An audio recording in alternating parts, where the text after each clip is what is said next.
You got me hypnotized by the way you look at me. Yeah, baby, don't you lie, girl, you know your body T. Yeah, you show me your...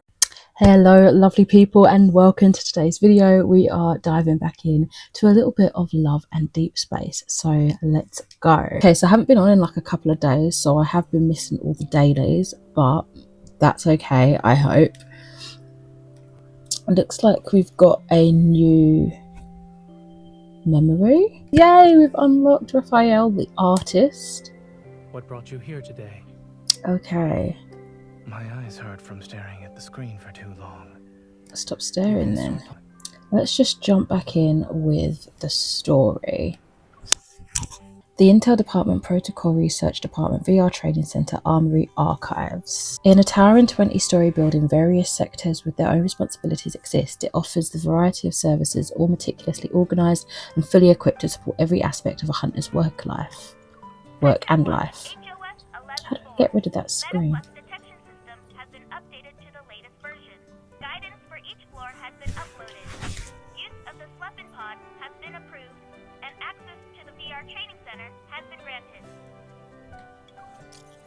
While performing a flurry of dazzling maneuvers on my watch, the spherical robot opens a compartment in its body. The system log shows you had less than 4 hours of sleep last Oh night. dear, that's dire. The quality was also extremely poor. Sounds about right. A console appears from the compartment and it presents a small pillbox. A special delivery. 1 drum reel. I touched the bags under my eyes, my mind replaying the scene of that eye appearing by the window last night. Oh god, I forgot about that. I thought wanderers had appeared, so I rushed out of my home. Despite scanning the nearby area, I didn't find any abnormal traces of energy fluctuations. I'll try and dig up some info from the squad's files. I'll also be on the lookout tonight. Suddenly a holographic screen appears and interrupts my thoughts. The adorable voice resounds in the room once again. Alpha Team has special life insurance for its members. Please sign here. Huh? Life insurance. Sounds ominous, but it's needed, clearly, especially in this sort of line of work, I'd imagine. Is on the 3rd floor. The office is next to the Mulberry Bridge. This is so in case of an emergency, you'll be able to arrive anywhere in Lincoln City within a few seconds. I need to go now. Have Bye. a great day. Thanks, you too. The robot leaves and I'm all alone. I turn around and see an empty office. Sunlight shines through the glass walls, illuminating a pile of untouched paperwork. I wonder if this is Xavier. The new recruit's equipment should be at their desk, and mine is... Oh, a new person. I hear a voice in the corner. A table appears from the shadows, and behind 3 rows of old widescreen monitors is a man with small eyes scrutinizing me. He must be my teammate. The music. Hello, Stay right there. Hesitant, I don't move. I inadvertently look at the array of dark-coloured monitors. It's rare to see such old-fashioned products in an era of rapid technological advancement. I guess they're mainly used to avoid small talk. Fair. The back of the monitors are plastered with dozens of portraits of wanderers, big and small, handwritten notes containing all sorts of information at present. Among them is a familiar face. Isn't that a Lunavore? The wanderers in the records are all rare. It seems this person is quite knowledgeable. Alright, what I saw outside my window last night. I walk up to the monitor and give it a few taps.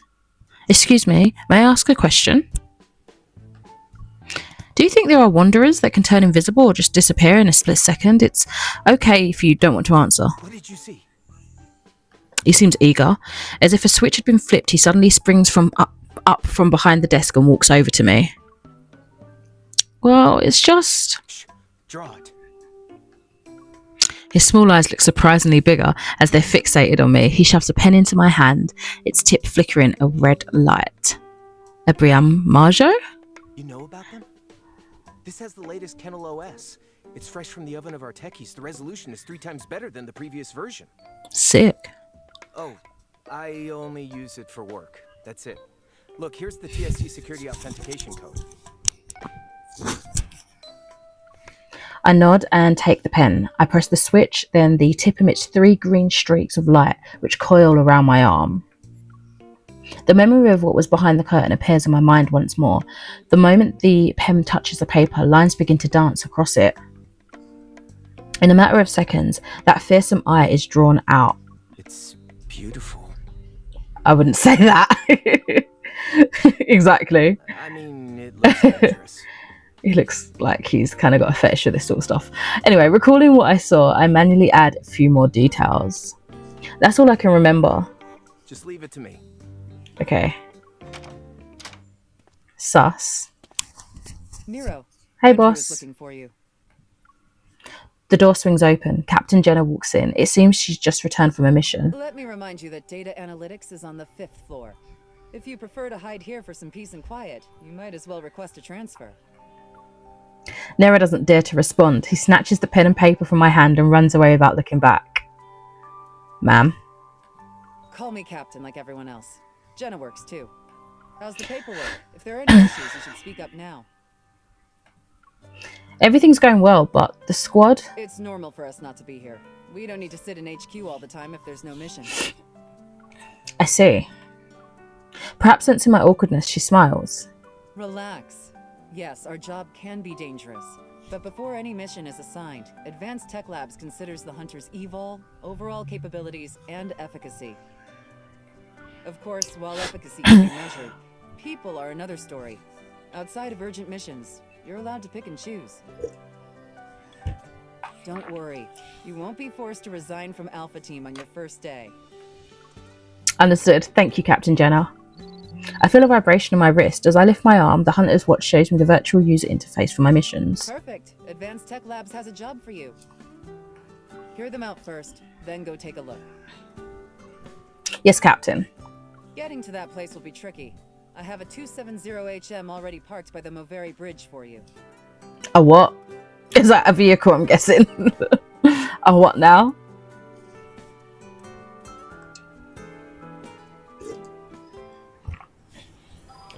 Okay, close encounter. I wonder if this is actually going to be another battle scene. Am I going to actually have to drive this thing? Okay. Commission. Client Henry, status active, task details.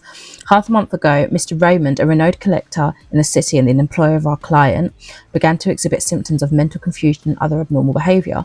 He locked himself in one of his collection rooms. After multiple diagnoses, the possibility of mental illness has been ruled out. Oh, there's more. Objective. Investigate if there are any wanderers hiding in Raymond's mansion and eliminate them. Oh! The southeast suburbs of Lincoln City are built near the sea and mountains. Many luxurious villas and holiday resorts can be found here. Its prosperity rivals that of the city centre. Yet the renowned art collector, Mr. Raymond, chose to settle down in... This path seems to never end. The steep, winding road through the mountains near the western suburbs is lined with trees that could cover the sky. It's like you're in the wilderness. There's nothing to see and you can't really go anywhere. If your car breaks down here, you're in a bind. Making a sharp turn, I notice a familiar car parked on the shoulder of the road. A tall figure stands beside it. Who's it going to be? As I drive past him, he turns around and we lock eyes. I'm startled by who it is. Zayne? I slam on the brakes and come to a stop. Then I remove my helmet. What's he doing here? You have that look on your face. Oh wait, Zayne's the doctor, isn't it? Who's Xavier? I can't remember. He walks to his car and opens the hood. White smoke billows out. I was thinking maybe I should have been a fortune teller instead of a hunter. Oh, is the car broken? You should leave it just to be safe. The car system has already called for roadside assistance. Unable to do anything else, Zayne closes the hood, dusts off his hand, and then glances at the motorcycle behind me. Are you already tackling a difficult mission when not even 2 days have passed? It's not that bad. I'm just here to see if the client's home has any wanderers. Raymond? You know him? We're not going to the same place, are we? Someone invited me. Who? So, what are you going to do? You don't often see Zayne stuck between a rock and a hard place. Stifling a laugh, I clear my throat and get on my motorcycle. I pat the back seat. Come on, let me do my good deed for the day. I'll take you there. He doesn't want to. Can your motorcycle do it? What? What, like auto drive? Are you doubting my driving skills or this vehicle's capabilities? Damn. That's spiteful. Good luck climbing the mountain, Dr. Zayne. Consider it a workout. I start up the motorcycle and an AR navigation system immediately plans out the route. Advent Navy says you're 13.5 kilometers away. Hello? At that moment, Zayne sits behind me. Guess he did want that lift after all. I need to return to the hospital later. Let's not waste any more time. You're the one wasting the time, bro. Like, you're pretty good at going with the flow. Adaptability is a virtue. Alright, buckle up and remain seated. Keep your arms and legs at your side. I'm aware. As I step on the gas pedal, the speedometer needle jumps. Caught off guard, Zayne jerks back. I quickly hit the brakes, but he ends up slamming into my back. Could the driver think of her passenger's safety for a moment, please? Damn, get off then. You don't have to come with me. Jeez, he's snarky. We arrive at Raymond's mansion and the ornate iron gate slowly opens. We're greeted by a desolate courtyard shrouded in eerie silence. The architectural style is of a modern design and simplicity. A large pool surrounds it and the water's surface a blanket of blue-green algae.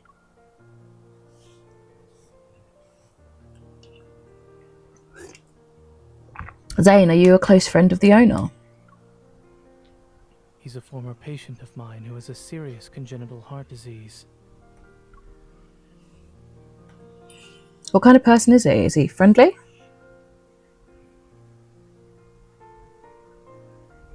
Nervous? Did I skip a bit too quick or something? Is it obvious? Zayne silently glances at me. A little. This is my first solo mission after all.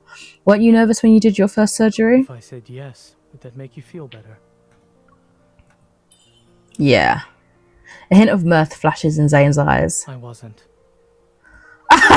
He chose not to make me feel better. That's horrible. I want to stomp on his foot, but I hold myself back and stomp on his shadow instead. Entering the mansion, my surroundings seem to blur. What captures my attention is the fish tank in the centre of the hall. Is that a mermaid? There's no water in it. An odd skeleton sits in the centre of the tank, and under the light, it appears dull and pale. Fin-like bones protrude from its pelvis. The skeleton lacks legs, its spine extended to a long string. Its pose is ominously beautiful, resembling a girl sitting cross-legged. I don't see no girl sitting cross-legged there, but it looks like a mermaid to me. It's just art. Don't overthink it, Miss Hunter.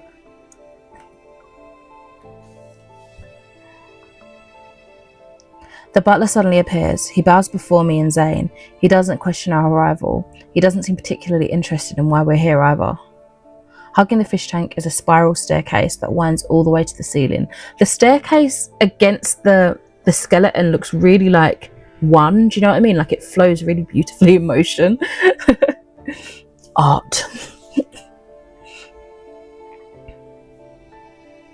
Is he still in his collection room? Everyone knows who he's referring to. Raymond. Yes, on the 3rd floor. Dr. Zayne, you've been here before, so please make yourself at home. Is Herman not important enough to have like an actual character face? Zayne nods, then the butler turns to me. Regarding the Wanderer inspection, Miss Hunter, do you need me to accompany you? No, it's okay. I'd like to look around first. Oh, we got a reward for that. So we have a Drifter, which is a personal title. Okay. Don't know what that means, but great, I guess. Okay, let's go on to Powder Keg. Butler and Zayne leave. I begin to explore the mansion. While the skeleton is suspicious, neither the Hunter's Watch nor my Evil can detect any metaflux from it. Maybe it's just a quirky decoration. I climb up the stairs. Above me is the collection room on the 3rd floor. Through the door, I can hear 2 people talking. I've invited you to my home several times before. You only visit when I'm not feeling well. Dr. Zayne, I wonder if you see me as a patient or just a subject for observation. Why wouldn't he see you if you're not feeling well as a patient? That doesn't make no sense. According to the OXO remote monitor, your vital sign data has improved. The equipment also determined your age to be far younger than what it actually is. Oh, Aren't you curious about why I haven't died yet? I'll admit I was for a time. However, it was nothing more than that. the silence in the mansion almost amplifies every sound, making the conversation upstairs anything but pleasant. I'm hesitant about climbing up the steps. I'll wait for them to finish talking. I haven't even taken 2 steps when a bone-chilling laugh resounds, followed by a feeble coughing fit.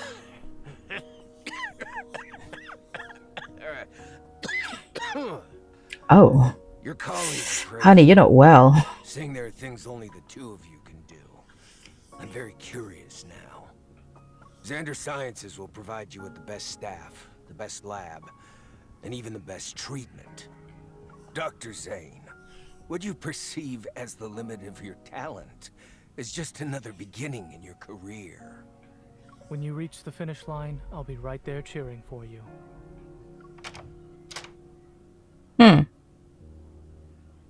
Lost in thought, I lean on the windowsill by the staircase, gazing at the chirping birds outside. The sound of footsteps bring me back to reality. I turn around to see Zayne going down the stairs. He doesn't look away. On the handrail, his hand has countless faint scars. Listening in? Maybe, baby. Not really. It seems like someone is trying to headhunt you. You're good at not giving in to temptation. Please don't put me on a pedestal. I'm just a normal doctor. I have no intention of straying from the path I've chosen. Fair enough. Eavesdropping isn't exactly polite, especially when Zayne's personal matters are involved. I steer the conversation in a different direction. You're nicer than I am. A normal doctor who won the Starcatcher Award and is the youngest person to receive the Lind Award. I promise I'll never be late to your appointments in the future. Zayne's not impressed. I make a gesture to show I'm swearing on my honour as a joke. Zayne reaches out to put my hand back at my side, but then an almost imperceptible wrist pull appears in the air like someone plucked a cord. It's a metaflux. The resonance trail leads straight to the collection room. I run up the last few steps and the hunter's watch confirms my suspicions. Oh shit. We're about to fight. We're about to go. Metaflux is gathering at an alarming speed behind the heavy door. The current situation forces me to kick down the door. Raymond is sprawled out on the carpet, unconscious. He was just left. The lights flicker as I sense an invisible pressure rain down on me. The Wanderer is on the move. Oh god. Zayne, get him out of here. I'll handle this. How long will you be able to last? What does that mean? Whoosh! An icicle flies towards the Wanderer that appeared. In the blink of an eye, Zayne is standing next to me. Let's Oh, make he's going to this fight quick, with me. shall we? He can do it too? Is that why he's got all those scars on his hands? What do you mean, let's make it quick? You ain't got no shit to give, have you? You really don't give a shit. Oh my god, we're fighting together. Oh, he's got like magic. Okay, landscape mode. We're about to do battle. I really hope it continues to give me like some guidance because I don't remember how to fight. Complete the mission with your companion. It's not going to remind me, is it? It could appear Oh at any shit. moment. Be Oh careful. shit. Okay. Don't let your guard down either. Okay, cool. 1, 2, 3. Cool. Watch out. Oh shit. Here we go. Okay. Oh, it's reminding me. Cool. Dodging right before an attack lands will trigger a perfect dodge. Okay.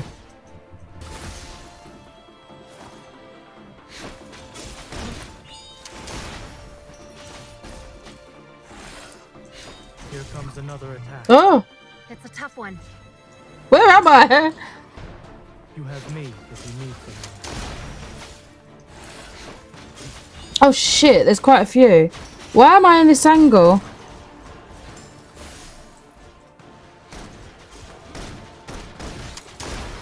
It's not over yet. Oh, I won't let my guard down. shit. Why are there so many?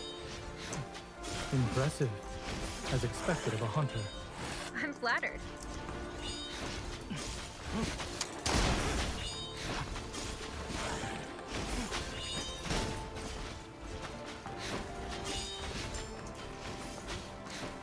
Ah!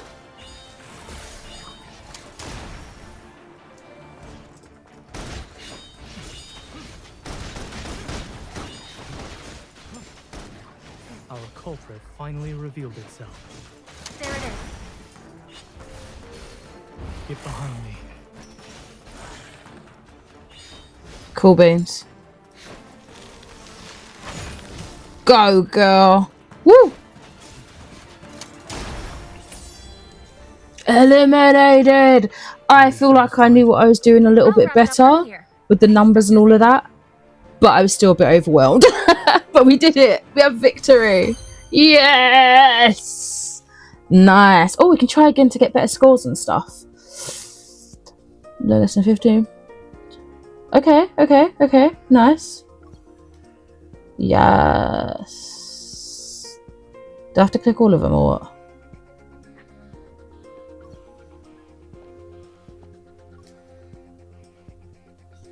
Oh my gosh, that was exhilarating.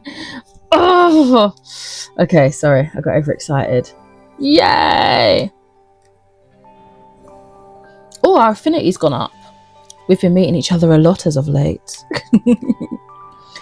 I might go back and see if we have any extra bits. So we've got some new memories.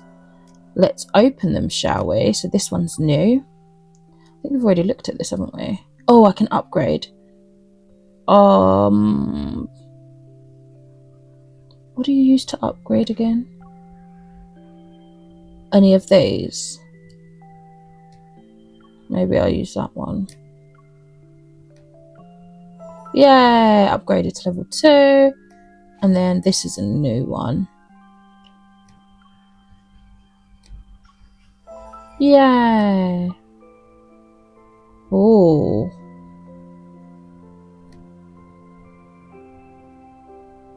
Right, you need memory shards for those. Cool. Oh, there's a message up here. I gotta claim the unclaimed rewards. Yay! I've leveled up. Deal with your issue then. What happened? Cardiologists know a lot about this. Oh, okay. Yeah, maybe I am. Sorry about that, dude. Back to memories. What have I not opened up yet? Oh, overview. Cool.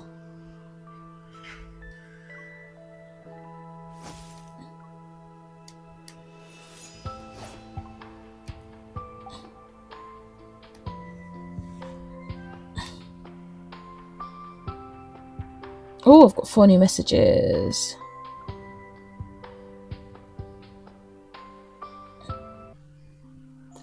Oh, that's a bit raunchy.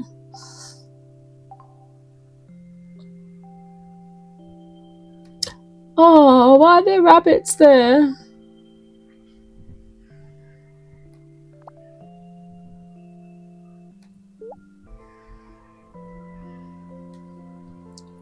Oh, there's no more new ones. I've already gone down here.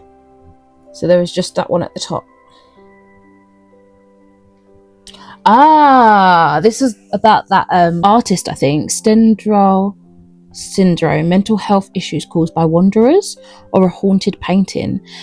Recently, the renowned artist Raphael has been in the public spotlight. A local collector who acquired one of Raphael's artworks, I didn't think that it would connect to Raphael, that's a good point, suddenly ceased to eat, drink and engage with the outside world. He locked himself in a room, spending his time with the painting. It appears he might be suffering from a serious mental illness. The specific cause remains unknown. Rumours suggest the painting is enchanted with magic. Others claim the collector was attacked by a wanderer leading to his symptoms. However, the art world, almost as if pulled by an irresistible force, has turned its attention to this mysterious masterpiece and Raphael himself. Thomas, Raphael's agent, has offered an explanation. He states it is due to the collector's extraordinary artistic sensitivity, allowing him to resonate with Raphael's work, which subsequently causes shock. Some art enthusiasts, when exposed to art, may have an intense emotional experience. Mild symptoms may include palpitations, crying, or abdominal discomfort. Severe cases can lead to hallucinations and even unconsciousness. This rare condition, triggered by intense sensory stimuli, is known as Stendhal syndrome. Is that real? Are you scared or intrigued? Perhaps you too are eager to witness the charm of this artist's creations firsthand. We have learned Flux Arts will soon host an exhibition featuring Raphael's works. Unfortunately, it is invitation only, and the gallery decides the number of attendees in each session to provide a more immersive experience. Our journalists regrettably have not secured an invite. In addition, when we approached Mr. Raphael for an exclusive interview, he politely declined, citing reasons such as "I'm still at curry wiener and my pet fish's stomach ulcers." While it is disappointing that we cannot meet the artist in person, we admire his idiosyncratic creative techniques, which had produced such captivating works. Let us wait for the truth behind this spectacle. Is it the impact of art and its beauty, or an unconventional, clever publicity stunt to elevate Raphael's reputation? Is this real? Can you go crazy while looking at a painting? Honestly, when I see a piece of art I like, I get emotional. Guess it's possible? I had his radiant white painting as my phone wallpaper for 6 months and I'm fine. There's a conspiracy afoot. Should be in a preparation for something. Is Kirowina even on the world map? I've just looked up, do you actually need to read these things? So I might skip them in the future, but it does say, yes, you absolutely need to read the lore articles, antidotes, myths, secret times, world underneath, etc., because they provide crucial backstory context and deeper understanding of the characters' complex parallel timelines, the main plot making the overall story richer and easier to follow, especially for characters like Raphael. Skipping them means missing vital plot points and character depth, as the lore explains their past lives and connections to the main character across different eras. That makes so much more sense. Okay, in that case, I will continue to read them. Oh, I can share it. Oh, in that case, let me pause for a second and I'll get caught up on some of these details.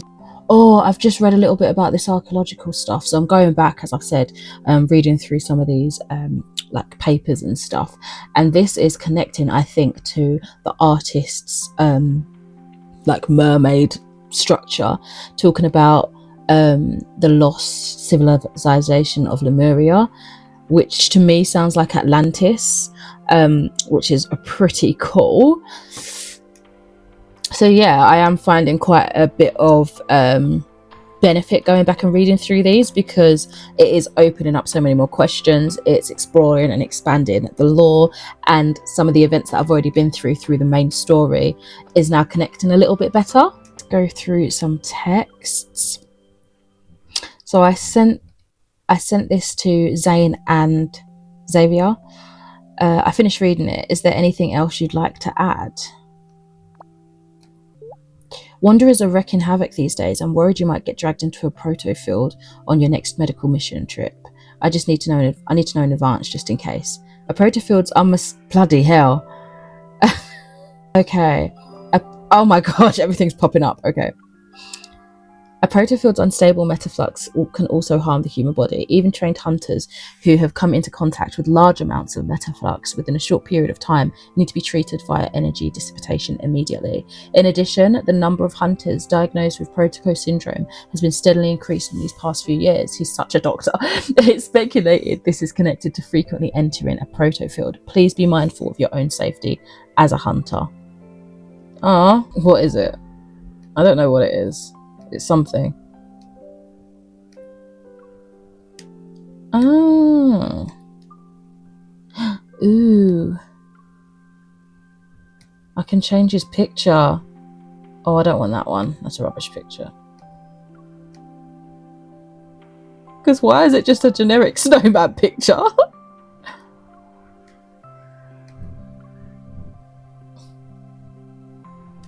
Oh, shoot. Change starts with the face.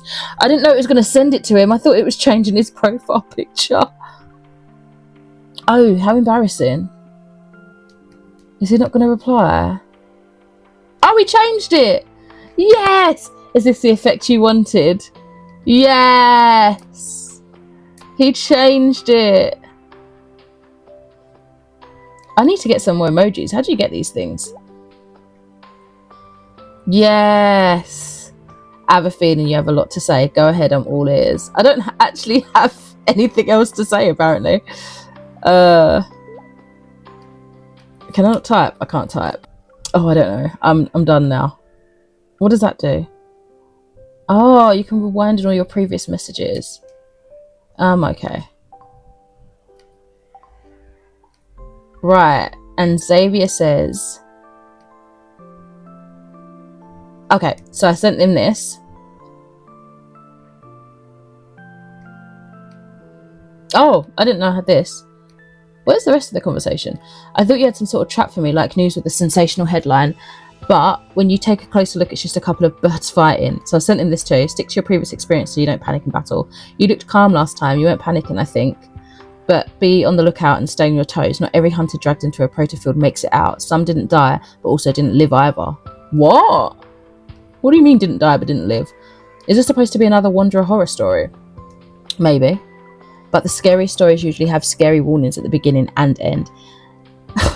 They say they're based on actual events. Oh, I can save them, can I? Ahaha. Now I can add them. Oh, is that how you do it?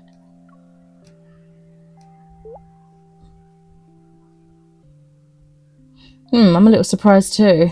It seems like we've been running into each other a lot lately. Yeah, I'm going to send him a picture of him now. Oh, wait. I can't. Or can I? Is it this one? Avatar. There we go. Oh, that's so cute. Oh, I can use a memory one? Oh my god, no. I'll use this. This is so cute.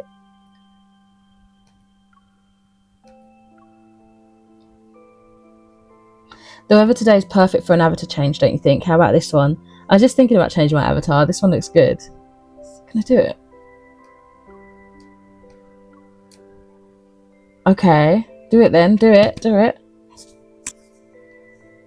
He's not doing anything. How can I complete this message? Is he going to change it or what?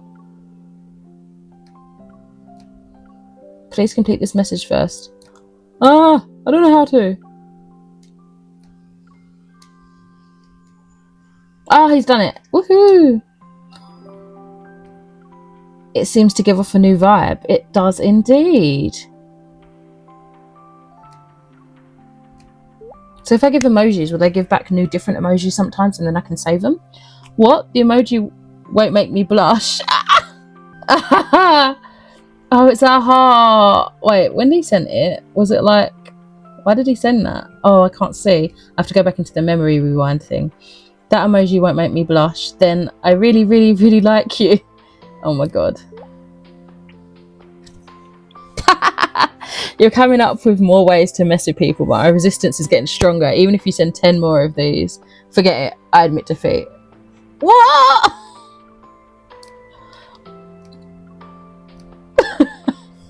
Oh my god, I'm actually giggling like a girl. A little girl. I signed for the heart. You fired. Heart, heart, heart. The return heart is on the way to its destination. What? Okay, I'm guessing that's the end of the conversation now. Let's go back to Zayne and send him... Oh, it's not going to be saved in our chat. Right, so that emoji is saved for that. Oh. Oh no, here it is. Try to get some rest soon. Okay. Shots fired and he shot me back down. Never mind. Never mind. Oh, hold on. I've just realised that I missed an updated thing. Where was it? This. Does this mean you want to go to the zoo? Yes. Maybe it does. Oh. The indulgent scheme. So I have no wishes, right? I have none. How do I get wishes? Do I have to pay for them? Oh, is that what I still don't know what I'm doing. Oh. I've got a diamond. Oh, and a new companion unlocked. Okay. Cool beans. Do you want to eat now?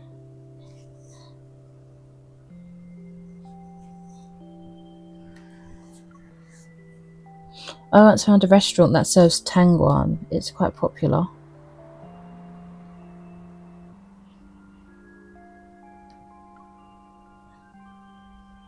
How about minced pork rice? What else does he offer? I once found a restaurant that serves spicy beef nachos. It's quite popular. Oh, that sounds nice. Alright, you can get some light exercise after a meal. For example, we can walk together. Yay! I am more than just your doctor. Oh my.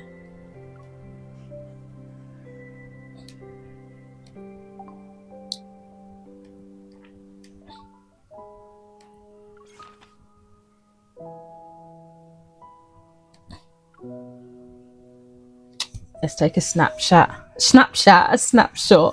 with Zayne.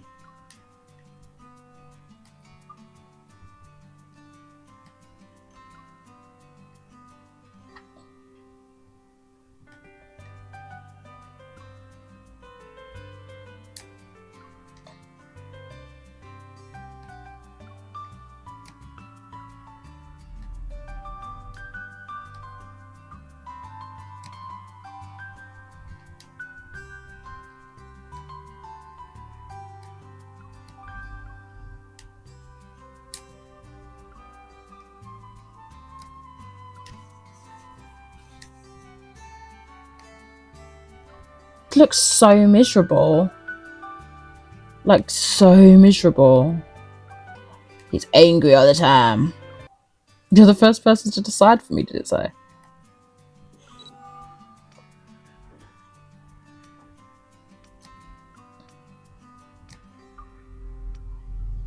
Ooh.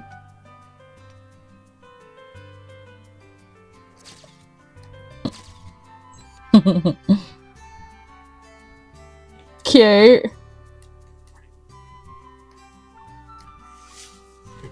These are so cute. Okay, so what about use a title associated with Zayne for the first time? Oh, is that what they were saying earlier about having titles? Right. How do I change them? Drifter. It's not really associated with him, but would that work? Contact me, even if it's for no particular reason. Oh, let's do that. Ooh. It's a normal outfit. It's very comfortable once you get used to it. Are we gonna have a conversation? Maybe not. Practicing how to give CPR. Okay, let's continue on with the story. Artsy dreams. We've got to see Raphael, right? Male, Hello. 39 years old. He collapsed from shock because a wanderer appeared 5 minutes ago. No external injuries. His heart rate is normal and his pupils react normally to light. The address is...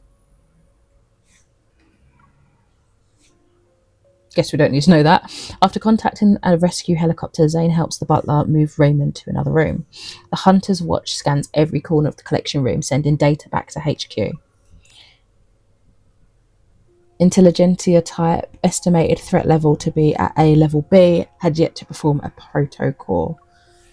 There are no casualties or any mutterflux. Over and out. A notification appears telling me the mission is now considered complete, but I can't shake off this lingering feeling of unease. While the Wanderers has been dealt with, something's still off about this room. Huh? That's a stunning oil painting hangs on the wall opposite the sofa. It depicts a brilliantly blue sea with cascading white waves. Each brushstroke feels alive, as if countless fairies are jumping out of the water. At the edge of the sea, the water is gradually stained crimson, like something is being torn apart, swallowed and coalescing into a blood clot. What peculiar painting! I tried to scan it, but there's nothing. I placed my hand in the frame and tried to resonate with it. The gloomy weather, the sound of the ocean, a salty humidity slowly creeps into my hair. This is... Oh, we're there. I come back to my senses and realise I'm standing in the ocean. I turn around and spot a girl by the shore, the lower half of her body submerged in the water. Strange. It's almost like she's crying and laughing at the same time. That's frightening. The swirling fog carries a faint ethereal melody on the sea breeze. It sounds like a song, yet it's also a lament. I can't help but move toward her, but the fog becomes increasingly dense and everything begins to blur. A chilling cold gradually surrounds me. Snap out of it. Oh, okay. Oh, the panic. Did she pass out?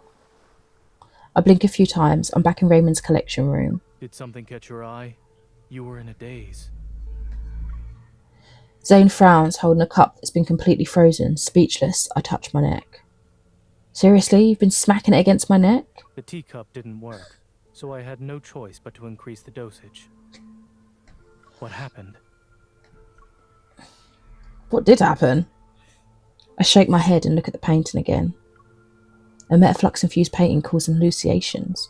Could this be why Raymond was acting strange? Was it also the Wanderer's... Oh, I missed it. Was it also the Wanderer's hiding place? Haha. The rescue helicopter arrives and takes in the unconscious Raymond. Zayne insists on accompanying him to the hospital. Take care. Because he doesn't want to ride back on my motorbike. Time of your next checkup. Okay, Dad. I don't know. I know, don't forget about your car. Make sure it gets repaired. Thank you. Finally, a little bit of grace, a little bit of gratitude from this guy. He's so distant. Watching the helicopter disappear into the clouds, I let out a sigh of relief. I turn on my comms again and look at the mansion. Mission, blah, blah, blah. Coordinates are my current location. There's an oil painting that needs special treatment. I'm very intrigued by the story. Oh, falling for you, establishing connections. A new feature has been unlocked. Let's find out that feature. Date? Oh, forgot about this.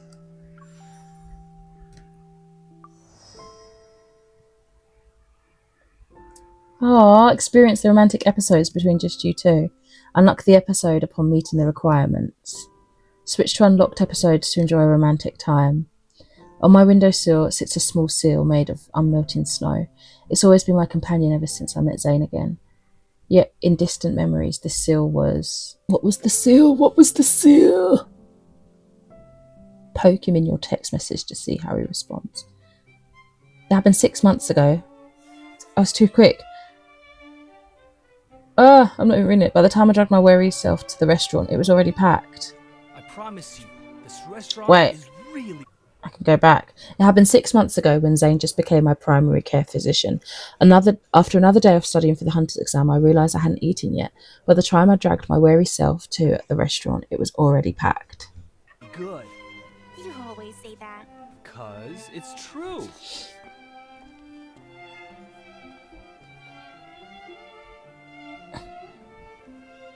That will be all. Thank you. It's like watching a little movie. A little kitty cat.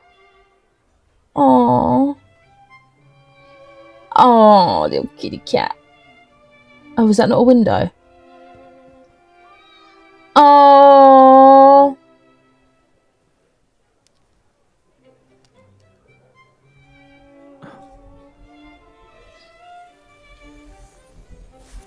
Oh.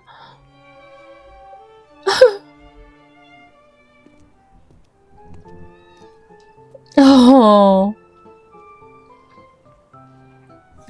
I'm Steak. starving. And I forgot my lunch again.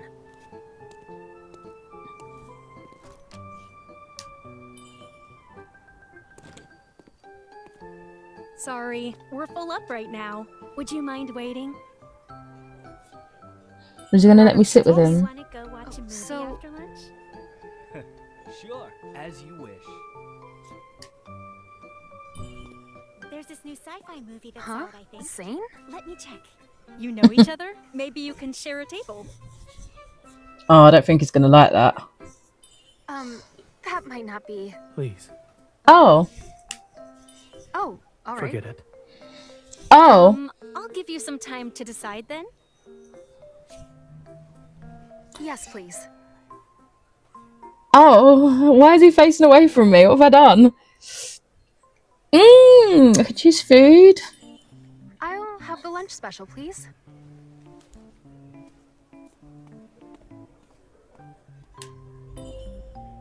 It's really quiet. Zayne hasn't said a word since I sat down.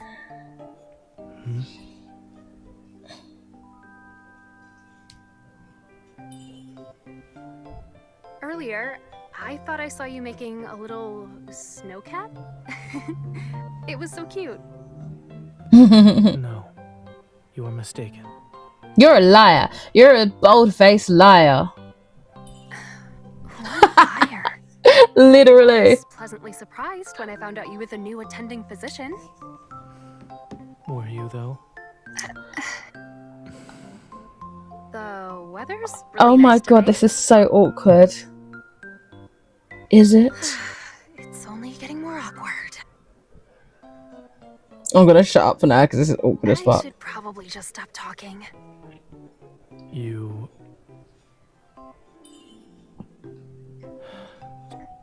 How is preparing for the hunter's exam? He does not give a shit. It's going well. I'm sleeping early, waking up early, and eating 3 meals a day. He does not care. It's 3 in the afternoon. Your meals seem to be quite late. He can talk. You're eating a late lunch too. Here, please enjoy your meal. Oh, what did he get? Eggs. I think I'll just eat.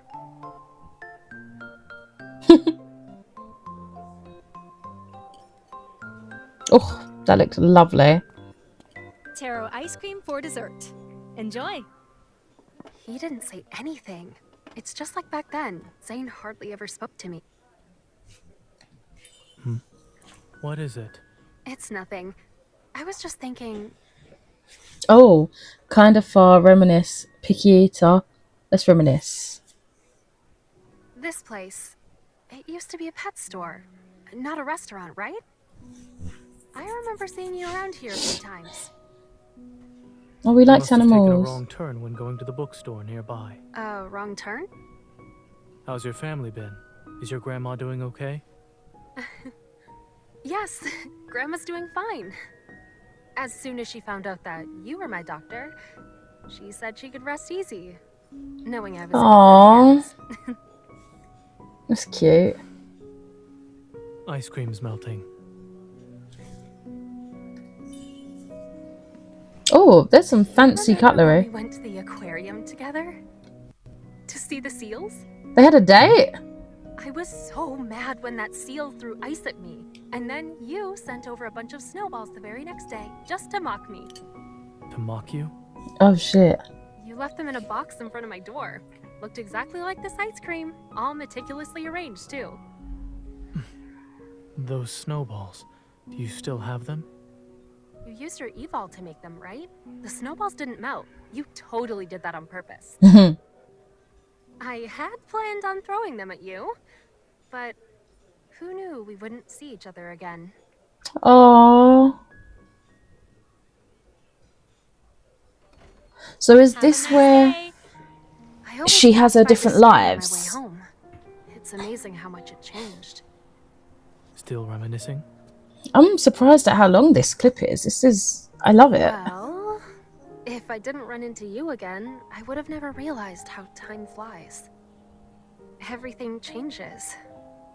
Except for those 3 snowballs.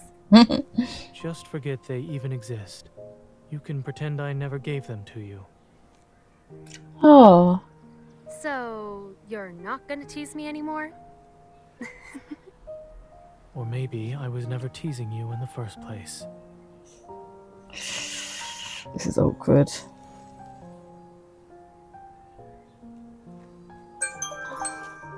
That's... Please, try not to mistake it for some snowballs this time. What is it?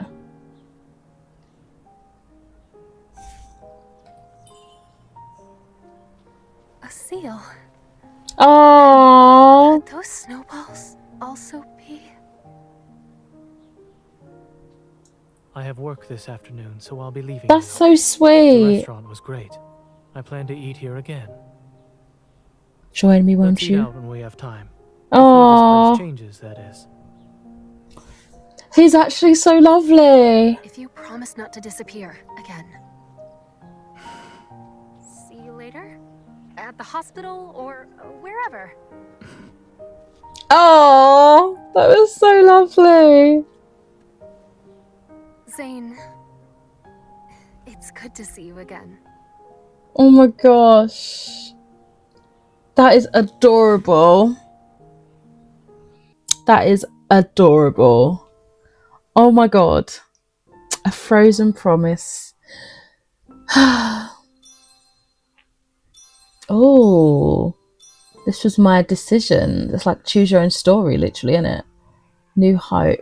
Oh, have I got new gifts? Yes. Oh, loved it. That was so sweet. Memoria? Any myths? Oh. Meeting the myths. Are the myths like the stories of their great romance before everything? Like, I don't know. Oh, that was so cute. I really liked that. Oh, we've got some antidotes. Ooh, can I choose? Ah, okay. This is the best witness to stories about him. Time is the best witness. Meet the requirements to unlock his antidotes. Okay. The legendary Dr. Zayne. The office looms in front of John. To say he's nervous is an understatement. Since the beginning of his internship at Axco Hospital, he has heard rumours about the chief of surgery, Dr. Zayne. They say he's an extremely cold person. He never talks to interns unless it's about work.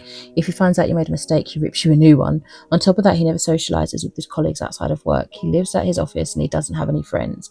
All he does is work, functioning like a surgical machine without a sliver of humanity. They also say Zayne knows the best way to get to your heart, literally. He's the best cardiac surgeon in Lincoln City, and even more so in the medical field. That's why, despite being terrified of him, interns all hope to learn from him. John is one such intern. The moment he realised he was assigned to the division of cardiac surgery this week, he was so excited and nervous that he couldn't sleep for the past 2 days. He stands now with 2 dark circles under his eyes outside the office door. Opening the door, John is greeted by the sight of a spacious, neat office. Zayne is eating his lunch at his desk, completely unperturbed. I can't say that. Other than his eating, he occasionally pushes up his gold-rimmed glasses. Zayne turns his head when John walks over. The mere movement fills John with excitement. Hello, Dr. Zayne. I'm an intern at Division of Cardiac Surgery this week. I'm John. As he stumbles through the first few sentences, he realises Zayne looked at the computer, not him. John speaks faster, his name, school major, and how long he had been at the previous division. Dr. Zayne would want him to condense everything within 1 minute. Zayne says nothing. By the time John is done, he finishes his meal. Everything he does is calculated, quick. Zayne puts the chopsticks in the box, closes the lid, and puts everything in the trash after cleaning his desk. Then he wipes down his hands with a wipe and uses a hand sanitizer. Picking up the access card and leaving his office, Zayne finally speaks to John. The next surgery will involve cardiopulmonary bypass. Observe. Speak up if you have any questions. Damn. Expert surgeon. The operating room is quiet. Under the light, the patient's chest cavity is already open. Intubate aorta, superior and inferior vena cava. Zayne oversees the progress guiding the first and second surgeon's assistants for the upcoming task. Cardiopulmonary bypass. Administer the cardioplegia. The blood pumps steadily through the heart-lung machine. Within moments, the exposed heart stops beating. All right, let me do it. Zayne takes over the first assistant's work once everything is stable. John stands the furthest away. He strains to see what Zayne is doing, but he can't see anything. John is a little annoyed. He imagines it would be great if he could be Zayne's surgical assistant. Not only could he witness the operation process up close, but he could also get Zayne's guidance. But if he isn't good enough, he'll be reprimanded. John pals at the thought of being scolded by the doctor. The surgery is extraordinarily long. Standing in silence for a while is tiring for everyone except Zayne and the first assistant, Grayson. It's Grayson who breaks the silence. What did you do in the operating room before, John? Startled, John knows the most stressful moment for all interns is upon him, being asked a question by someone higher in the hospital hierarchy. I've worked with Dr. Lewis, hepatobiliary, and he pulled the hooks during surgery. Grayson smiles. Dr. Lewis, huh? He's a great teacher. He invited us to this place for cow dung hot pot after an operation once. John has tried it before. Cow dung hot pot. That's one where they mix a cow's half digested stomach contents and bile, right? The nurse shudders. Half digested food. Bile. Is that edible? And isn't bile bitter? The moment Grayson opens his mouth, words just stream out like a fountain. It's only a little bitter. It's quite nice when you eat it hot. Dr. Lewis didn't have any though because he was called back to the hospital. Something about a student losing something in the lab. When the conversation becomes more and more lively, Zayne suddenly speaks. Maybe they lost a gallbladder. Grayson's smile stiffens. Everyone straightens their posture. Their expression's more serious than the ones they'd have if they were yelled at. John can't decide if Zayne is joining in on the fun or reminding everyone that they're working. All he knows is that his stomach is churning, and he can't help but think this expert heart surgeon is truly terrifying. Scarier than a demon. Okay. The next morning, 2 sets of mismatched footsteps echo down the hall. One is quick and heavy, while the other follows hurriedly. You didn't say much yesterday. I didn't expect you to be so lively. The moment they go upstairs, Grayson is bombarded with John's questions about Zayne. It gives him a headache. Well, Dr. Zayne isn't here, and checking patients is relatively easy. I'm not as nervous. It's only easy because you haven't met any with particularly nasty attitudes.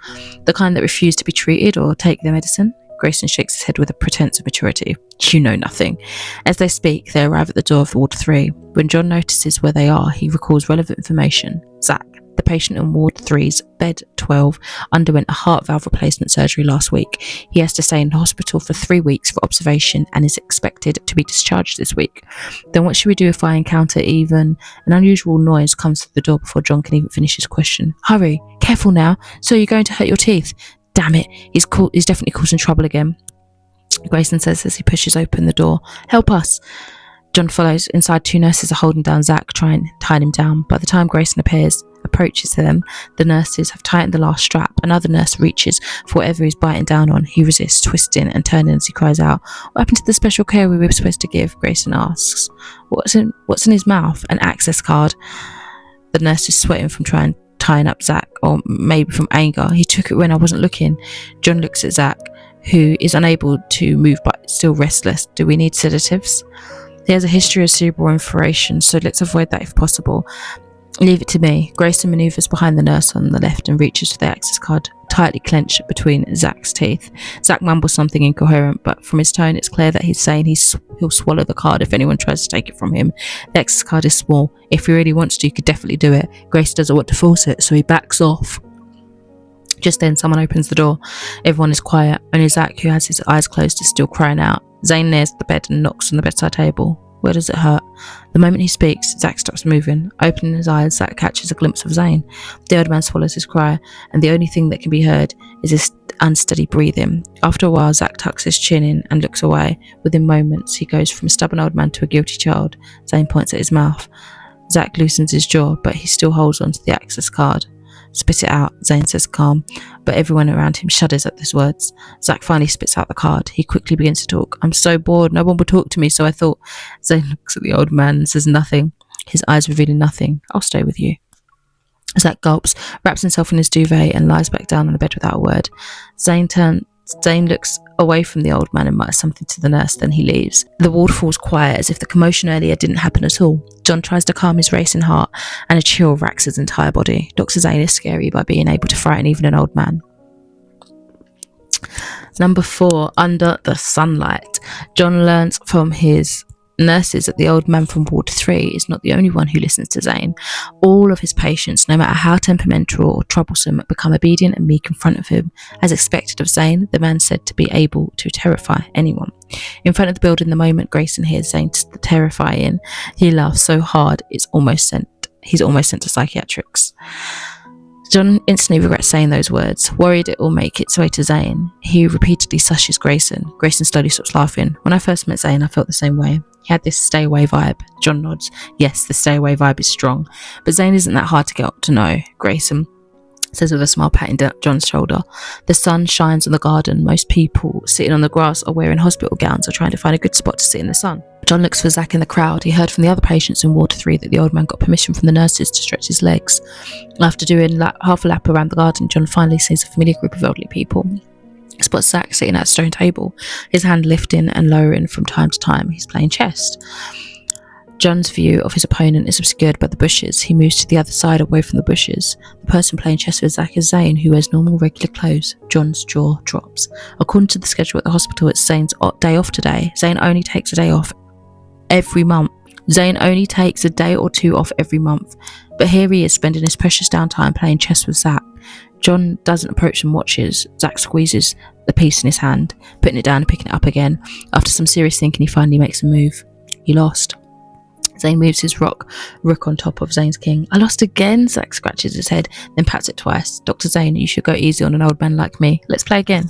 We already agreed this was the last round. Zayne packs away the pieces in a slow manner. You must keep your promise now that you lost. Go get a checkup tomorrow. Zach's peppered brow furrows. He leans back and waves his hands. No, I'm not going. If you don't, another doctor will see you. Zayne's words are lukewarm, but they sound quite threatening to Zach. Zach lowers his hand and purses his lips. He looks reluctant and maybe a little disgruntled. John can hear Zach mumble under his breath, even you don't care about me, Dr. Zayne. Zayne closes the chessboard with a soft sigh. Don't worry, I'll accompany you, he says, sounding more friendly than before. Zach stares at the grass for a while. Okay then, he says quietly. But Zayne isn't that hard to get to know. Grayson's voice rings in John's ears. Ever been to the radiology? Most patients are accompanied by their families, but there are a lot of lonely elders like Zach. Their family members only show up before the surgery. They sign some papers, confirm the surgery is successful, and then leave. The elderly are always alone during observation. They must feel sad seeing other patients with their families. That's why the care of nurses and doctors is important to them. Caring for them to the extent Zayne does, though, it's rare. He's drawn back from his thoughts as the sight of the old man and Zayne talking and laughing. For the first time, John doesn't feel Zayne's coldness. It's almost as if it's been melted by the same sunlight that blankets the grass beneath them. Once ice melts. At noon, John stands in front of Zayne's office with Zach's report in hand. After knocking a few times and getting no response, he carefully pushes the half-closed door. Inside, Zayne is leaning back against his chair. His eyes are closed, appearing to be asleep. John tiptoes into the office and places the report on the table. Zayne doesn't move, nor does he open his eyes. Has the afternoon surgery started? Not yet. It's an hour away. You still have time to rest, John says quickly. Zayne lets out a soft and sits up. Remember to check on bed 32, he says as he wipes his brow. Okay, John has already memorised every patient in the hospital. Bed 32 is Jian, and they checked on her yesterday. But Zayne continues. Call her family and tell her they must come with her to examination tomorrow morning. Understood. John knows Jian's examination tomorrow includes an enhanced CT scan that requires a contrast agent. If they can't make it, you go with her. Right, John says after a pause. Zayne notices John's brief hesitation. Is there a problem? He asks, glancing at him. John, no longer scared of Zayne as before, speaks, albeit still a little warily. Jian doesn't seem to trust me that much. Wouldn't it be a bit... Zayne thinks for a bit. When I first started, I did a lot to earn the trust of my patients. They know who actually cares about them. After a few beats of silence, John says, I understand. Every intern is prone to be influenced by powerful teachers. That's why at this moment, John feels Zayne's teachings have been ingrained into him. And the last one, number 6, the best doctor. The next morning, as John is taking Jian back to the ward, his phone starts ringing. The caller ID shows it's a nurse from the Division of Cardiac Surgery. The nurse speaks concisely through the phone. Zayne's second assistant is unwell. John is to replace him immediately. The info takes John by surprise. He struggles to process it and is a little stunned. It isn't until he's changed into his lab coat does he truly realises he has the opportunity to be Zayne's assistant. After confirming that he has properly put on his mask, cap and shoes in the mirror, John sanitizes his hands and watches as the door to the operating room slowly opens before him. Under the light, Zayne stands by the operating table. Beside him, there is an empty spot where the second assistant should be. John can hardly believe it. He is actually allowed to stand there. It's a heart transplant surgery with difficulty akin to walking a tightrope on a cliff.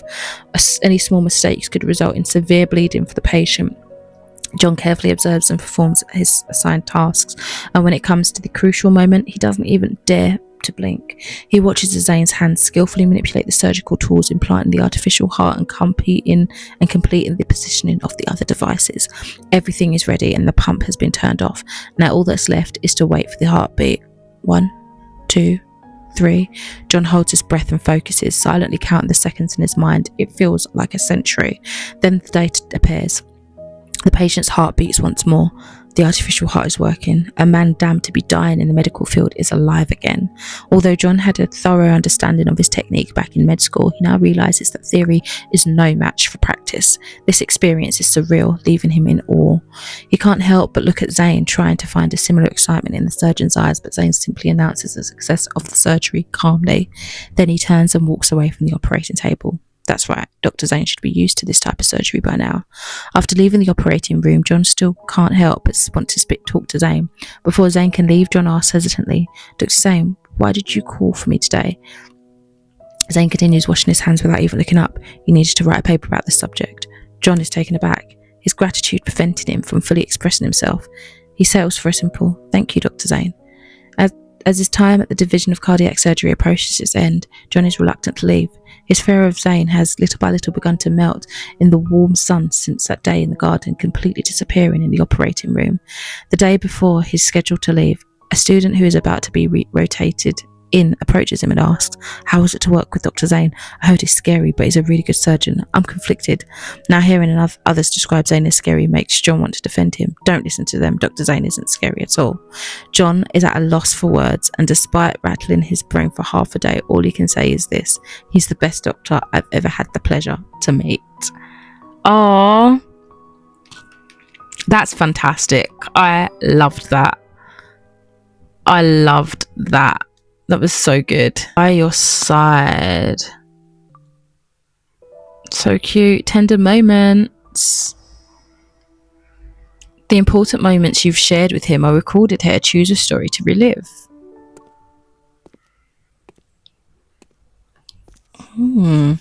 Let's listen to this then. It's too early to call it a day. It's nearby. What's the matter? In the vast sea of flowers, someone sits up from the front. What? Who's there? The guy put his hands up slowly as I point my gun to him. Xavier? Xavier looks up, then slowly puts his hands down. Oh, it's you. You look like you're in a hurry. What happened? The date when the watch shows the Wanderer is around here, yet there's a Wanderer nearby. Haven't you sensed it? A Wanderer? Xavier holds up his chin, then suddenly puts his hand Here. up. Oh no. As he speaks, he pulls out a fluffy ball from the grass. The Wanderer bats its big eyes around like a pudgy. What? As if upset with Xavier's rough handling, it bounces on the ground a few times, shaking off the grass on its head. So you already tamed it. I was too late. Not really. I just happened to be resting here. Xavier and the fluffy Wanderer look at each other for a moment, then turn to look at me. This Wanderer lives here. Are you going to take it away? Fluffy seems to understand Xavier's words. It immediately raises its head as if to say it's not scared of me. Strange. Why is this Wanderer... Yes, it knows what you're talking about. It is intelligent. How? The Hunter's Manual says Wanderers are just... It truly is remarkable. Out of 1 billion Wanderers, maybe only one can become intelligent. Oh. But with billions of possibilities, there are billions of chances for life to be born.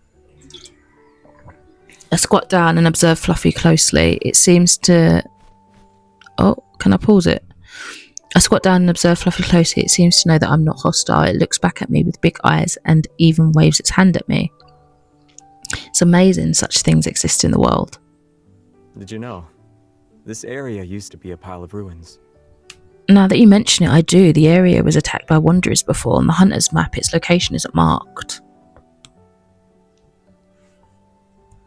The first creatures to migrate back here are these little birds. Xavier points at the sparrow nested in the bushes. They nested among the ruins and thrived, but there were still Wanderers around at the time, so they lived in constant danger. Afterwards, this hero came and drove away all the Wanderers. Fluffy stands before us, proud of itself. The birds brought with them flowers and fruit kernels, and this place became lush day by day. However, Due His to the voice is so influence of nice. wanderers, the soil here is poorer than elsewhere. The flowers and plants here need more sunlight to grow well. He reaches out and touches a small white flower. Light flows from his fingertip, vitalizing the blossoms swaying in the wind. How do you know all this? He thinks for a while, then comes I up like with... sleeping here. Though Xavier's words were gentle, they conveyed his meaning clearly. He probably won't allow me to do anything to this wanderer.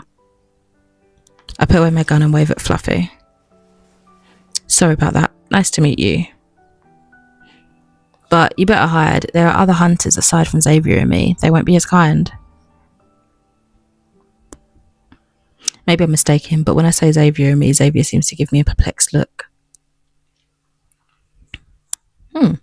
For the next few days, I'm assigned to patrol the area around the Sea of Flowers, but it seems to be safe, and I don't encounter any wanderers for a while. When I have nothing to do, I think of the day when Xavier was here again. It must take quite a long time for ruins to transform into a Sea of Flowers, right? Several years, perhaps? Xavier seems to know what has happened from the very beginning. It was the same back at the base. He appears to know a lot, but won't say anything. Weird. Oh, Fluffy, did you come out to play? Oh no, what's happening? You want me to come with you? Oh, I don't like the sound. It sounds like it's being kicked. A wanderer? A huge figure blocks my vision. I stare at the beast-like wanderer in front of me and can't help but get nervous. Why would an S-class wanderer suddenly appear here? Fluffy, take care of yourself. Leave the rest to me. Pew, pew, pew, pew, pew, pew, pew. First blood. The bullet-stricken wanderer thrashes around. In pain amidst the Sea of Flowers, I try several times to deal it a fatal blow, but fail. My god, where's Fluffy? Hide, Fluffy, run! This is a tough one. In the chaos, my gaze falls upon a small blossom next to me. The flowers and plants here need more sunlight. The wanderer continues its attacks, threatening to trample the flowers at any moment. I raise my gun. Danger! Move aside! I look around while another wanderer rushes out. As soon as I'm about to aim at it, light shines in from all directions. The light of Xavier, maybe? 9 o'clock. Shoot! Pew pew! I pull the trigger without a second thought. Pew pew pew pew pew! Yeah. That was me. I did that. Gunfire fades alongside the wanderer's roars. Roar. When I lift my head, all I see is Xavier's calm gaze. He picks up the flowers destroyed by the wanderer one by one and puts them in the palm of his hand. All these flowers, how sad. It's okay. A lot more flowers are still blooming well. Thank goodness. Next time you should protect yourself first. But Fluffy! I couldn't leave Fluffy. Then you could kill wanderers before they get the chance to destroy the blossoms. Xavier gives me a small flower. It seems you can't help but try and rescue others. Whether they're people or flowers. He sees me! He really sees me! The dark clouds dissipate. A ray of light shines behind Xavier, illuminating his smile. You scraped your hand. Oh, did I? Fluffy rushes over and drops some bandages in Xavier's hand. It even has these? Give me your hand. I hesitate for a moment before I can finish my sentence. Xavier has already taken my hand. I was going to say that I can bandage my own wounds. Done. As I dust off my clothes and stand up, Xavier brings something to me. A protocore! But this wanderer, you defeated it. Stop it. He puts the protocore into my hand. I haven't forgotten it this time. Yay! Oh, so cute. Love it. Love, love, love it. Adorbs. There aren't any wanderers left to fight. Time to get off work. Never mind, found one. It's a little early to call it a day. There's still more? Oh wait, hold on. Did I just skip? I think I've already played this bit. Yeah, I've already played this bit. Oh, that was so cute. Loved it. Right, I am going to call today's video quits. That was so much fun. We made a little bit more progression into the storyline, and I'm really enjoying diving into some of the lore behind some of the characters and their just deeper backstory. It's so engaging, engrossing, and far deeper than I could ever have imagined. So thank you guys so much for joining me today with Love and Deep Space, and I shall catch you in another video soon. Bye. You got me hypnotized by the way you look at me, yeah. Baby, don't you lie, girl, you